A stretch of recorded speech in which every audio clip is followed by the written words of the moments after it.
Shalom, Bapak Ibu Saudara, kita teruskan studi kita kristalisasi masih di kitab Yeremia. Kali ini kita masuk kepada nubuat bagi bangsa-bangsa. Jadi pelayanan Yeremia ini kita tahu dia meruntuhkan, kategori pertama dia meruntuhkan, menghancurkan, ya, merubuhkan. Kemudian yang kedua dia menanam, dia membangun. Nah, ini berlaku untuk Israel, Yehuda secara khusus.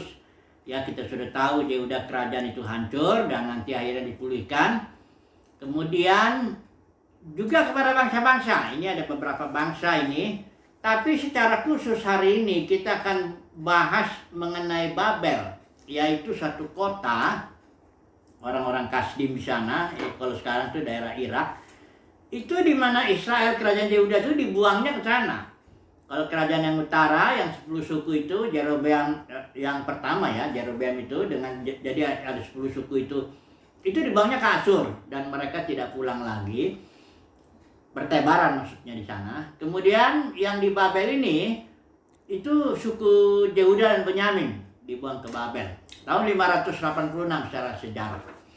Nah, ini kenapa Babel ini penting kita bahas dulu ini. Ini dua pasal nubuatnya ini, Yeremia pasal 50 sampai 51. Bahkan ini jadi di bagian terakhir itu ya, setelah nubuat ini ada pesan dari Nabi Yeremia disampaikan kepada seorang yang namanya Seraya ini dengan Sedekia. Waktu itu mereka ke Babel dan disuruh, ini sudah ditulis ya nubuatnya, sampaikan ke sana ke Babel. Ya, setelah dia usahakan katanya supaya ikhtiarkan supaya engkau dapat membacakan segala perkataan ini, kata Yeremia. Kemudian setelah inti dari nubuat itu artinya kota ini akan menjadi tempat tandus untuk selama-lamanya, Babel itu. Kemudian setelah itu Babel akan tenggelam, ayat 64 ini bagian terakhir itu tidak akan timbul lagi oleh karena malapetaka yang Tuhan datangkan atasnya. Jadi penting ini Babel ini untuk kita pelajari secara khusus ya. Karena nubuat itu pun demikian penting. Ini nubuat Yeremia banyak kepada bangsa-bangsa lain, tidak disuruh sampaikan kepada mereka. Tapi khusus untuk Babel disuruh pesan, sampaikan itu ya. Nah, Babel untuk memahami nubuat Yeremia ini kita harus melihat Babel sebagai sejarah di kitab Kejadian. Nubuat nanti Yeremia, kitab Daniel yang kita singgung sedikit, dan ini kitab Wahyu. Ini yang paling penting, Babel sebagai simbol. Jadi Babel itu ada yang sebagai sejarah, yang benar itu kota dibangun oleh Nimrod, nanti kita lihat di Kejadian itu. Kemudian nubuat Babel sebagai nubuat yang dinubuatkan oleh Yeremia ini pasal 50 sampai 51. Kemudian 50 sampai 51. Kemudian Babel sebagai simbol yang ada di pasal 17-18. Nah, kita masuk dulu lah Babel sebagai sejarah. Sekali lagi saya tekankan, mengapa ini penting? Karena dalam dunia kekristenan Babel ini kebenarannya seperti tersembunyi. Ya karena nggak enak lah. Dunia kekristenan kayak membongkar dirinya sendiri. Kalau nanti kita lihat Babel itu siapa sebenarnya ya. Ada banyak orang menafsirkan Babel itu sistem dunia, sistem keuangan. Nah, ada bahkan yang bilang Babel itu Amerika dan sebagainya ya. Tapi sebenarnya siapa? Mari kita melihat dulu ya Babel dulu. Sebagai sejarah dulu ya. Babel sebagai sejarah dalam Kejadian pasal 10 itu jelas ada seorang namanya Nimrod. Nimrod ini keturunan apa? Ham punya anak Kusi, Kusi punya anak Nimrod. Ini berarti cucunya Ham. Dan Ham ini ada seorang yang dikutuk oleh oleh Nuh. Ya. Nuh itu punya anak Sem, Ham, Jafet. Ham ini kena kutuk. Nah, di sini dikatakan Nimrod, pasal Kejadian 10 ayat 8. Nimrod ia mulai menjadi perkasa di bumi. Banyak orang berpikir perkasa itu di hadapan Tuhan itu seolah-olah Nimrod ini seorang hamba Tuhan yang bangun kerajaan Babel itu. Tapi kalau di LT ini dibilang perkasa di hadapan Tuhan itu makna lainnya tegar menentang. Memang Nimrod ini seorang yang tegar menentang rencana Tuhan. Karena kalau kita lihat rencananya mereka dia membangun Babel itu adalah dia mencari nama bagi dirinya. Yang kedua, Babel Dia nggak ingin orang terserak. Jadi si Nimrod ini dengan kepemimpinannya dia ingin orang kumpul di sekitar dia, ya, supaya jangan terserak. Padahal rencana Tuhan kan pertama tentu memuliakan nama Tuhan, karena manusia diciptakan serupa segambar dengan Dia. Dan juga Tuhan bilang, berseraklah kalian, kuasai taklukkan bumi, akulah yang akan memimpin pergerakan kalian semuanya. Tapi Nimrod enggak. Dia justru menarik orang-orang itu kumpul di sekitar dia, ya. Apa alasannya, motivasinya? Ya jelas dia mau cari nama. Nama itu mengungkapkan reputasi, karakter, ya, kemuliaan seseorang itu dari namanya.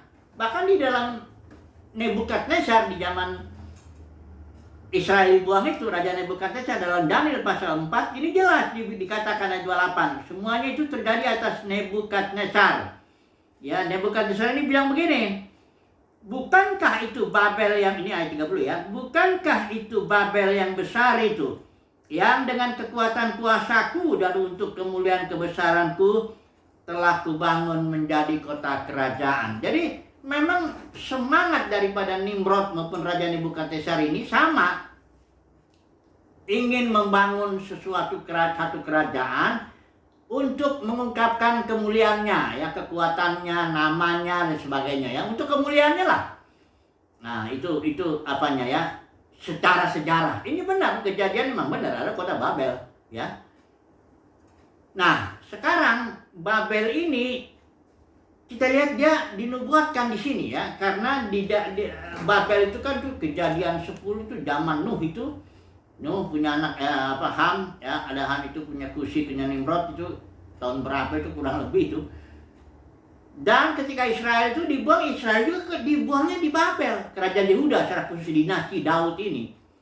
Kenapa ke Babel? Itu enggak kebetulan juga itu Tuhan buangnya ke Babel, kerajaan Yehuda tahun 586 sebelum Masehi. Karena begini, dosa Israel itu sebenarnya bisa dikategorikan dua lah. Pertama, penyembahan berhala, itu udah pasti, ya. Dari mulai Gunung Sinai pun Israel sudah menyembah berhala, anak lembu emas.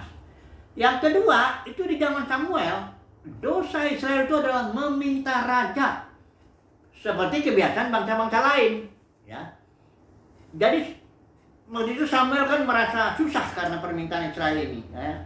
Terus Tuhan bilang, kau jangan merasa sedih atau merasa susah. Itu bukan engkau yang mereka tolak, kata Tuhan. Akulah yang mereka tolak supaya jangan aku menjadi raja mereka, kata Tuhan, ya. Nah, jadi dosa dan Samuel itu, kalau kita lihat di Samuel itu jelas itu kelihatan betapa dosa besar, kata Samuel, engkau itu meminta raja, ya. Nah, karena Israel minta raja manusia dan Tuhan itu kalau mendisiplin dia ingin membedakan. Kalau bedanya kalau engkau memiliki raja yang adalah aku Yahweh, dengan kalau engkau mempunyai raja yang raja manusia. Nah, itu sebabnya Tuhan memberikan disiplin kepada Yehuda itu ke Babel, karena disitulah raja manusia itu, yang dari Nimrod itu sampai kepada Nebukadnezar itu. Engkau rasainlah bedanya. Kalau engkau di Yerusalem, aku menjadi rajanya, tanah perjanjian, dan engkau rasakan di sana, di Babel, engkau punya raja manusia. Ya. Nah, jadi Babel sebagai sejarah ini jelas ada, ya, dan Israel juga dibuang ke Babel, itu pun ada sejarah, ada ceritanya, ya. Nah, kemudian kita akan masuk kepada Babel dalam nubuat, ya, Yeremia. Tapi kalau kita nggak tahu Babel itu sebagai simbol apa, kita kurang memahami bagian-bagian firman Tuhan, ayat-ayat yang diungkapkan oleh Yeremia, ya, tentang nubuat Babel itu. Jadi kita harus loncat dulu, ya. Kita harus ke Wahyu dulu, pasal 17-18, untuk memahami sebenarnya Babel itu apa, simbol apa, ya. Karena kita tahu kitab Wahyu itu kitab dengan bahasa simbol, ya. Kita nggak boleh tafsirkan kitab Wahyu secara harfiah. Misalnya kalau di Wahyu pasal 12 ayat 1, di situ ada perempuan dekat dengan matahari, ya, bulan di bawah kakinya, ada di kepalanya ada 12 mahkota, ada bintang. Kan nggak mungkin perempuan jasmani, ya. Mana mungkin perempuan dekat dengan matahari dia punya bintang. Bintang itu matahari juga, ya. Masa dia punya kepala sebesar apa atau panasnya? Ada nggak mungkin lah. Jadi perempuan itu simbol ya di pasal 12. Sama seperti yang di pasal 17, 18 itu pun simbol. Karena di pasal 1 ayat 1, Wahyu 1 ayat 1 itu di situ juga jelas dikatakan. Itu pewahyuan dinyatakan istilah Yunaninya semaino dari akar kata sema yang ada simbol. Jadi kitab Wahyu adalah suatu kitab yang pewahyuan Yesus Kristus dan gerejanya yang dinyatakan kepada Rasul Yohanes dengan bahasa simbol, ya. Nah, kita lihat dulu Wahyu pasal 12 dan Wahyu pasal 17. Ini sekarang kita lihat dulu ya. Perempuan di situ masalahnya. Yang di dalam kitab Wahyu ada 3 setidaknya perempuan tuh. Yang pertama di pasal 12 ya, perempuan yang ayat 1 itu yang adalah simbol daripada gereja pemenang itu sebenarnya. Kalau yang di pasal 17 itu 3 pelacur yang dibilang ya. Kemudian perempuan yang adalah mempelai anak domba. Itu juga ada di pasal 21 22 itu ya. Nah, kita lihat dulu lah perempuan ini simbol apa ini ya. Perempuan itu dari Kejadian Wahyu juga itu sebenarnya perempuan muda sekali, itu simbol gereja ya. Kalau Adam itu menggambarkan Kristus yang akan datang sebagai apa? Kepala manusia. Istrinya Adam, Hawa itu ya pastilah atau Kristus itu mempelai anak domba. Hawa itu pastilah itu simbol gereja ya, karena gereja itu kan mempelai anak domba ya toh. Jadi perempuan itu simbol gereja. Hanya perempuan Hawa misalnya beberapa aspek gitu. Hawa itu ya simbol bahwa gereja itu berasal dari Kristus, dari Adam, karena Hawa itu kan ambil dari Adam. Kalau perempuan yang di Abigail itu istrinya Daud, itu perempuan sebagai gereja berperang, ya kan, prajurit Kristus, ya kan begitu. Kalau yang Yusuf, istrinya Yusuf siapa itu? Asnat ya, Asnatnya betul ya. Itu berarti gereja diambil dari dunia karena Mesir simbol dari dunia. Jadi begitu. Setiap perempuan di dalam Alkitab dari mulai Kejadian sampai Wahyu itu simbol dari gereja, hanya dalam beberapa aspek. Nah, di sini aspek yang simbol perempuan yang adalah pelacur itu yang perlu kita lihat. Siapa ini? Ini jelas gereja pelacur, cuman siapa dia akan itu persoalannya. Mari kita melihat dulu ya di pasal 17 ya 18 gini. Ini perempuan ini kena penghakiman Tuhan ya di cawan ke-7 kalau kita baca Wahyu pasal 16 itu ayat 17, dan malaikat yang ke-7 menumpahkan cawannya, ini cawan murka ya, ke angkasa, dan dari dalam bait suci kedengaran suara sudah terlaksana. Nah, apa yang dilemparkan cawan itu? Dikatakan di sini ayat 19, lalu terbelahlah kota besar, big city ya. Siapa ini big city ini atau Babel ini ya? Maka teringatlah Elohim akan Babel yang besar itu untuk memberikan kepadanya cawan yang penuh dengan anggur kegeraman murkanya. Jadi ada Babel, big city, ada perempuan. Mari kita melihat ini sebenarnya hubungannya bagaimana. Mari kita lihat pasal 17 ya. Perempuan ini disebut pelacur ya. Kalau sudah tahu ya, pelacur itu artinya dia menerima benih dari beberapa laki-laki. Perzinahan, berzina lah ya begitu ya. Nggak hanya benih dari suaminya, tapi melacur itu artinya berzina itu ya, menerima benih dari istri, tapi juga menerima benih dari suami, tapi juga menerima benih-benih dari laki-laki lain ya. Nah, kalau gereja pelacur itu, kalau ajaran itu Ijabel, Bileam, Nikolaus, itu dia itu gereja yang menerima benih firman, tapi juga menerima benih Ijabel, Bileam, Nikolaus. Nanti kita lihat itu. Mari kita masuk dulu ini pasal 17. Siapa nih perempuan ini? Perhatikan di sini ya.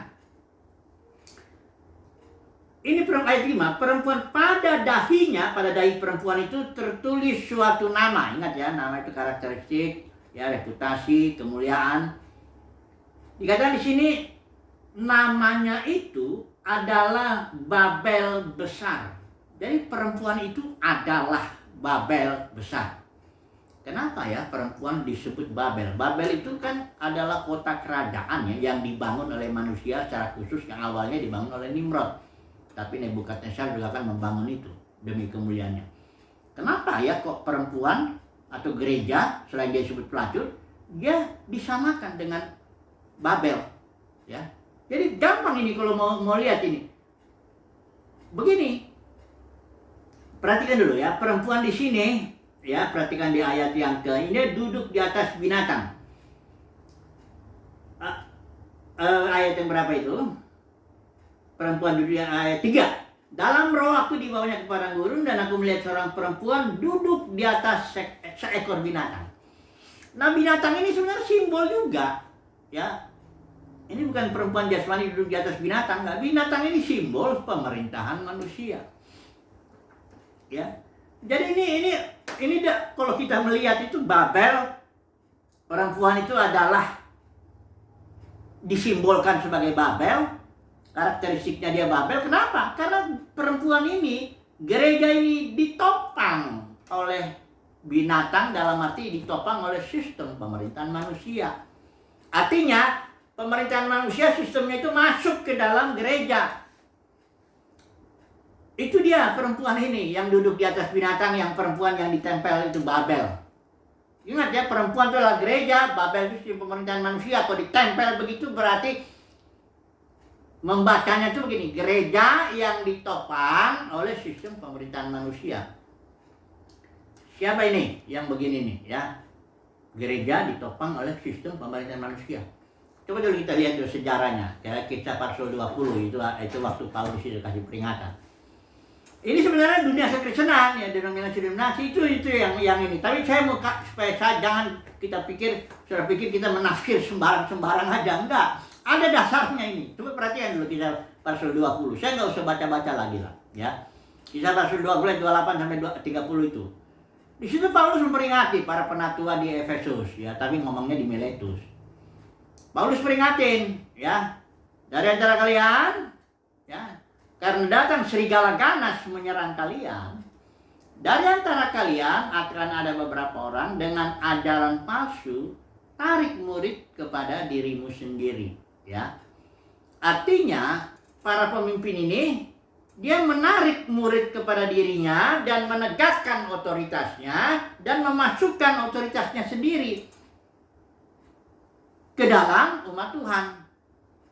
Nah, ini dia perempuan yang ditopang oleh binatang ini. Emang dia jadi besar. Sejarahnya begini ceritanya. Kalau ada seorang namanya Ignatius, ya, kurang lebih tahun 117 Masehi. Dia ini pemimpin bishop di Alexandria, Antioquia ya. Bishop dia. Dialah yang mengajarkan bahwa dulu kan gereja itu dipimpin oleh presbyteros dengan episkopos. Ini dua istilah Yunani yang pengertiannya sama. Kalau presbyteros itu tua, kalau episkopos yang bisa melihat dari atas. Yang satu kedewasaan rohaninya, yang satu lagi fungsinya untuk melihat supaya jangan ada serigala nyerang. Nggak taunya ini Ignatius ini pakai serigala ini untuk mengajarkan bahwa harus ada satu orang, katanya. Tetap bishop itu harus ada satu orang yang di atas ini. Ya, jadi Ignatius ini membedakan antara presbyteros dengan episkopos. Padahal dalam Titus pasal 1 itu jelas, itu dua istilah dipakai bergantian, itu artinya dua itu sama.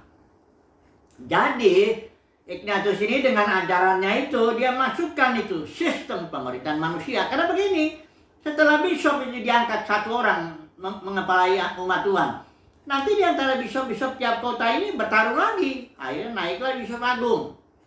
Dari antara bishop agung bertarung lagi. Siapa ini kita yang paling tinggi?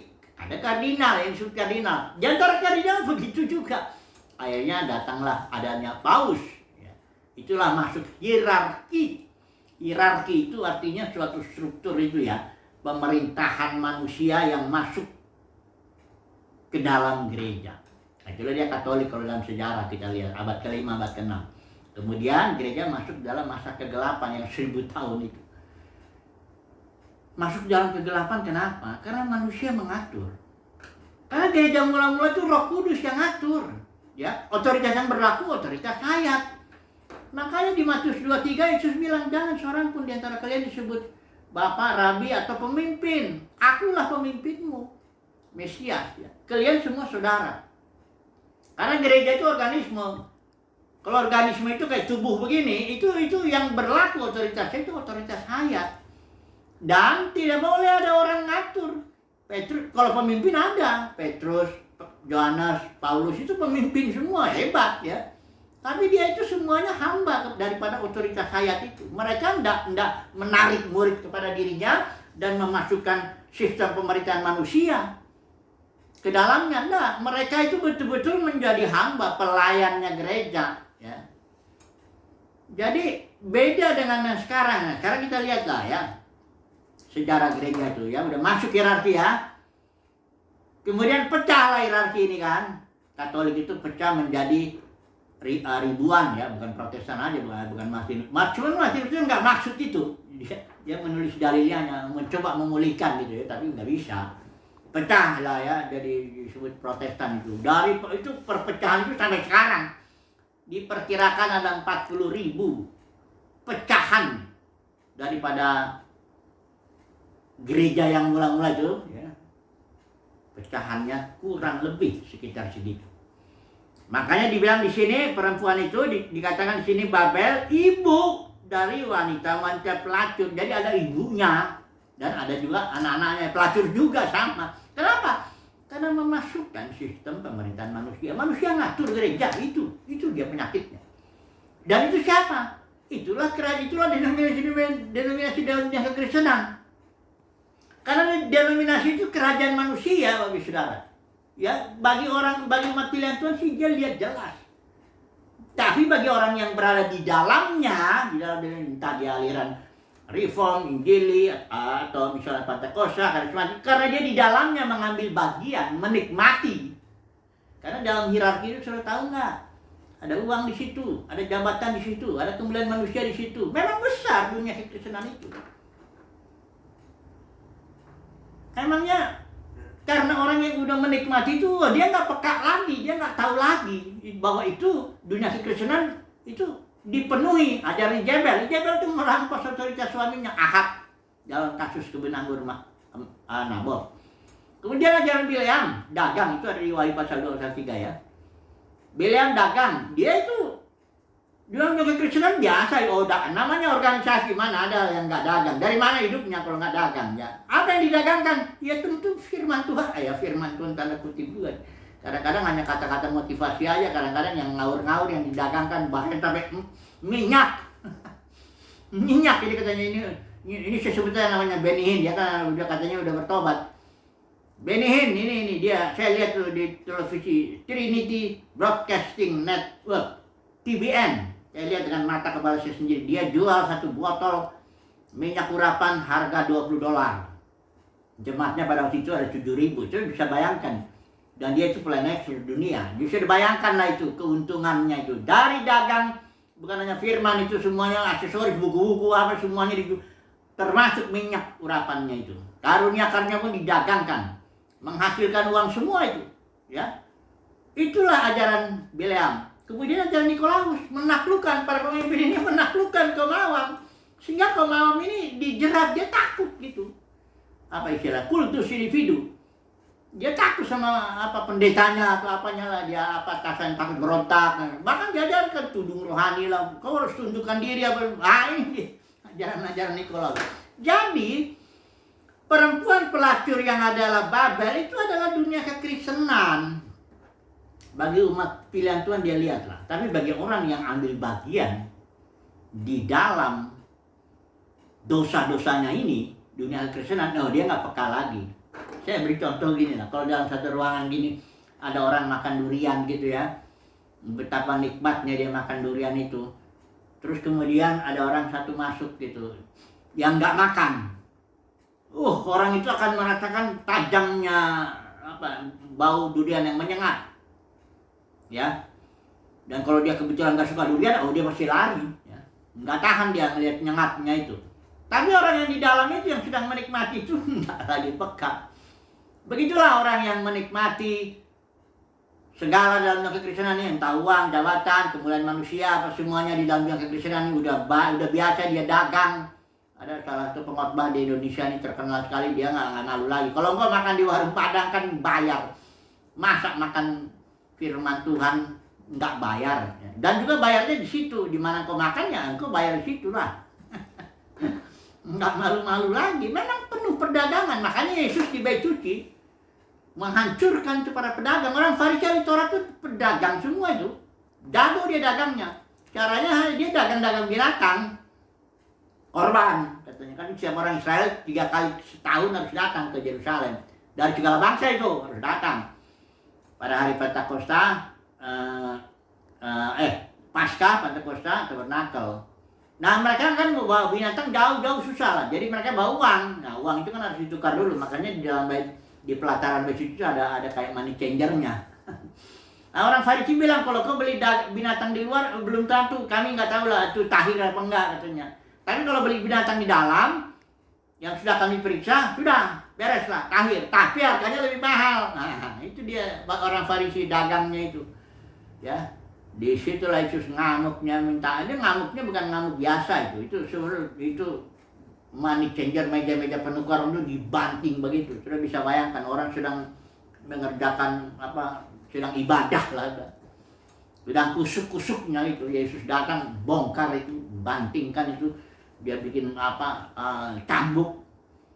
Nah kenapa Yesus bilang kau jadikan rumah Bapakku, waktu itu rumah Bapak tuh atau bait suci itu gedung ya, kau jadikan rumah Bapakku jadi sarang penyamun. Ya kenapa sarang penyamun? Ya ini para pemimpin ini jadi penyamunnya, sama seperti Yohanes 10 ayat perumpamaan gembala yang baik itu. Cirinya gembala yang baik apa? Menyerahkan nyawa. Jadi itu ada cirinya. Itu bukan kata saya, itu kata Alkitab bilang. Cirinya seorang gembala yang baik itu menyerahkan nyawa bagi domba-dombanya. Nah ini makanya kita yang kemungkinan besar hanya yang mungkin seorang gembala menyerahkan nyawa itu hanya dalam konteks keluarga. Bapak itu sebagai gembalanya, istrinya sebagai penolong, anak-anak itu domba-dombanya, itu yang mungkin. Ya, menyerahkan gembala itu bapak, menyerahkan nyawanya untuk anak-anaknya. Tapi kalau dalam konteks keluarga besar itu yang dalam kekristenan ini, kenal aja enggak, bagaimana mau menyerahkan nyawa.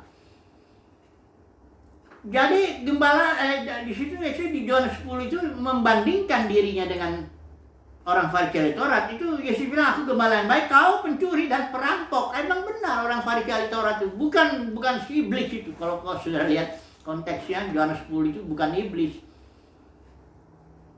pencuri perampok, dan tapi para orang Farisi ahli Taurat.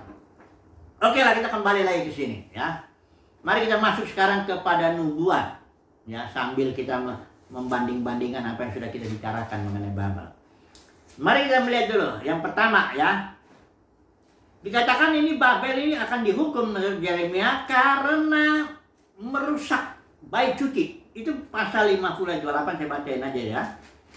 Pasal 50 ayat 28. Ini ada 2 kali dia bilang.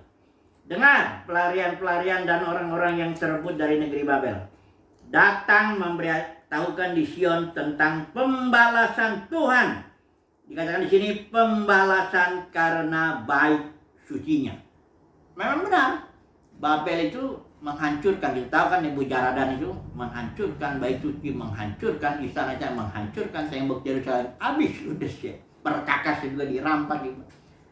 Kemudian di pasal 51 ayat 11 itu juga dikatakan bait suci itu ya. Mari kita baca. Sebab rencananya terhadap Babel ialah untuk memusnahkannya.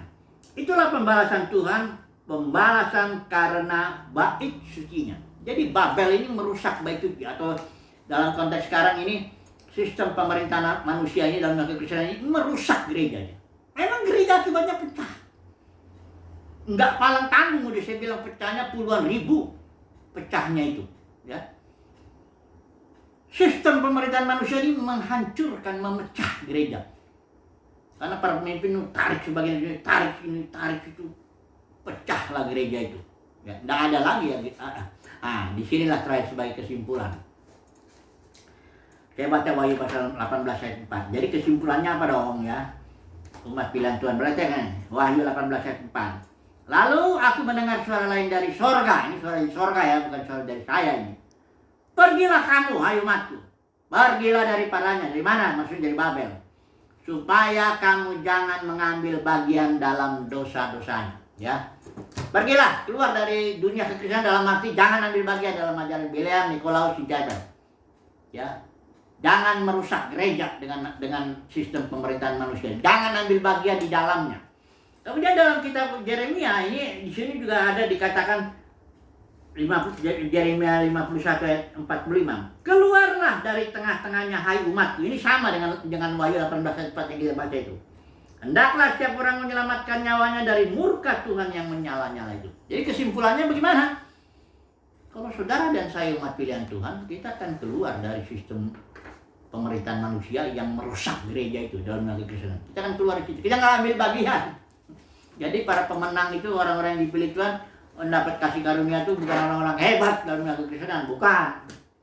Karena orang-orang hebat dalam negeri Kristen pada umumnya mengajarkan ajaran Bileam, Nikolaus dan Ijabel, membenarkan bahkan itu ajaran gereja juga jadi sama dengan denominasi dan sebagainya. Oke lah, kesimpulannya itu, jadi nubuat tentang Babel itu nanti pasti digenapi. Ketika Tuhan datang, disitulah penggenapan itu. Sekarang belum. Dunia kekristenan masih megah dengan besar. Tapi nanti ketika Tuhan datang, maka kerajaan-kerajaan manusia yang dibangun itu, yang merusak gereja, itu akan hancur. Nanti kita lihatlah ya. Haleluya.